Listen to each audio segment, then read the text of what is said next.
میں اور آپ عزیز طلبہ و طالبات، آپ اپنی جوانی کی زندگی میں ہیں، ہم لوگ اپنی زندگی گزار چکے، ہمارے تو کبھی رونگٹے نہیں کھڑے ہوئے.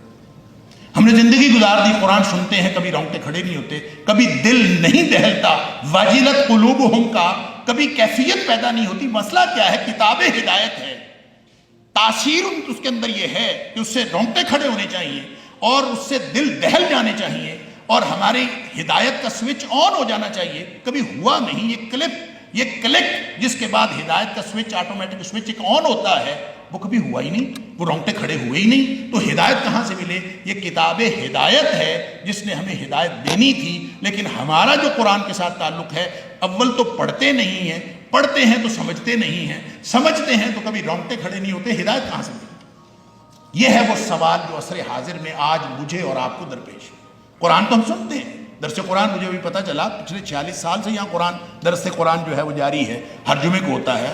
سبحان اللہ. اللہ تعالیٰ اس کا آغاز کرنے والوں کو اور اس کو جاری رکھنے والوں کو اللہ تعالیٰ اجر عظیم عطا فرمائے. یہ تو بہت بڑی بات ہے. کون سا مقام ہے جہاں درس قرآن نہیں ہو رہا؟ لیکن کبھی یہ سوچا کہ ہماری وہ ہدایت کا سوئچ آن کرنے کے لیے جس کیفیت کی ضرورت ہے، قلبی اور جسمانی، کہ رونگٹے کھڑے ہو جائیں، انسان دہل جائے، وہ ہوتا نہیں ہے. کیوں؟ ایک شرط رکھی ہے قرآن نے یہاں. ہر ایک کے رونگٹے کھڑے نہیں ہوتے. تقشعر منہ جلود الذین یخشون ربهم. ان کے رونگٹے کھڑے ہوتے ہیں جن کے دلوں میں ان کے مالک کی خشیت ہوتی ہے. یہ خشیت جو ہے یہ عظمت کے ساتھ تعلق رکھتی ہے. خوف نہیں ہوتا. خوف سے خشیت مختلف ہے، میں اس کی تفصیلات میں نہیں جانا چاہتا. خوف اور چیز ہے، خشیت اور چیز. خشیت وہ ہوتی ہے جو آپ کے وی سی صاحب کی خشیت، آپ کے اندر روب، آپ کہتے ہیں والد صاحب کی خشیت، وہ پرانے زمانے میں ہوتی تھی. والد صاحب کی خشیت بھی آج کے دور میں نہیں ہوتی. تو وہ ہم جانتے ہیں کہ والد صاحب کا روب کیا ہوتا تھا، ہماری اولادیں شاید نہیں جانتی. یہ ٹرانسفارمیشن جو ہوئی ہے اس میں یہ ایک چیز، اس سے بھی ہم محروم ہو گئے. بہرحال اگر صاحب کلام کا روب دل میں موجود ہو تو تاثیر کی کیفیت مختلف ہوتی ہے. اس کی ایک بڑی عام سی مثال دیتا ہوں. میں ابھی کہوں پکڑ لو تو آپ کہیں گے پتہ نہیں کیا بات ہے، ایک محمل سی بات اس نے کہی ہے، اس کی کیا حیثیت ہے؟ میرے الفاظ پکڑ لو کی کوئی حیثیت نہیں. اگر یہی بات ہمارے محترم وائس چانسلر صاحب کہہ دیں اس کی کوئی حیثیت ہے؟ لوگ سارے چونک جائیں گے کچھ ہوا ہے. صاحب کلام بدلنے سے کلام کی تاثیر بدل گئی. اگر یہی بات پکڑ لو علاقے کا تھانے دار کہہ دے تو علاقے میں تھرتھلی مچتی ہے نا. اور اگر ملک کا وزیر اعظم کہہ دے یا پھر کسی سپر پاور کا پریزیڈنٹ کہہ دے تو گویا جیسے جیسے کلام ہوئی ہے، صاحب کلام بدلتا ہے اور صاحب کلام کی معرفت بدلتی ہے، اس کی حیثیت بدلتی ہے تو کلام کی تاثیر بدلتی ہے. میں اور آپ آج تک قرآن کو اس طرح سے پڑھ ہی نہیں سکے کہ ہمارے دلوں میں اور ہمیں وہ خیال ہو، وہ بیسک جو ریسیپٹیو ہونے کا جو کیفیت ہے کہ میرے اللہ کا کلام ہے. کس کا کلام ہے؟ کائنات کے شہنشاہوں کے شہنشاہ کا، خالق و مالک کا کلام.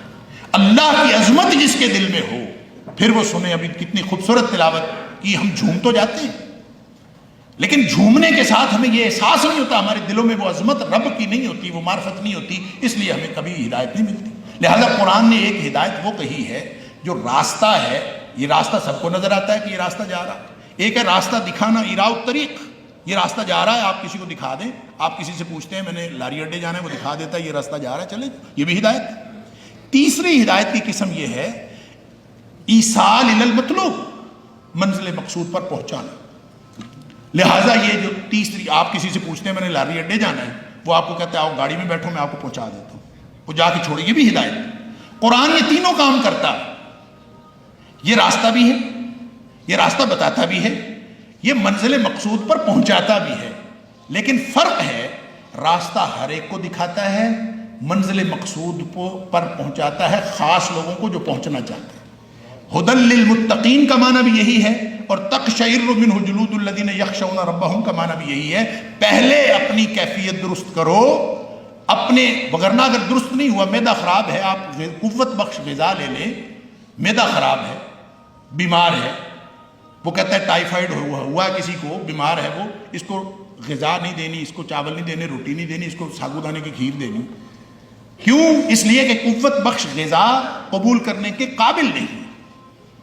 سورۃ المائدہ میں اللہ تعالیٰ نے ایک آیت بار بار دہرائی ہے، وَلَا يَزِيدَنَّ كَثِيرًا مِّنْهُمْ مَا أُنزِلَ إِلَيْكَ مِن رَبِّكَ طُغْيَانًا وَكُفْرًا، یہ 2 دفعہ آیت آئی ہے۔